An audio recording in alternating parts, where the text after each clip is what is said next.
আসসালামু আলাইকুম। আমি একজন প্রবাসী থাকি। আজকে কলিজা ভুনা করতেছি। তো আমার কলিজা ভুনাটা স্টাইলটা কীরকম বা মশলা কম হয়েছে না বেশি আছে যদি জানাইতাম। পুরুষ মানুষের রান্না অত আর ভালো লাগে না। আর প্রবাসী আমি কোনো রকম রান্নাবান্না হতে খাওয়া দাওয়া শুরু করেছে চিন্তা। তারপরে চেষ্টা করছি ভালো রান্না করার জন্য। দেখুন, মাল মশলা সবই দিছি, বাটা মরিচ,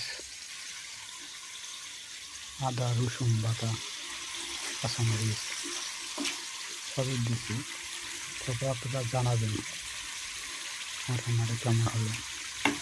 মোটামুটি আশা করি ভালোই হবে। খাওয়ার পরে সবাইকে জানাবো আবার পরের ভিডিওতে।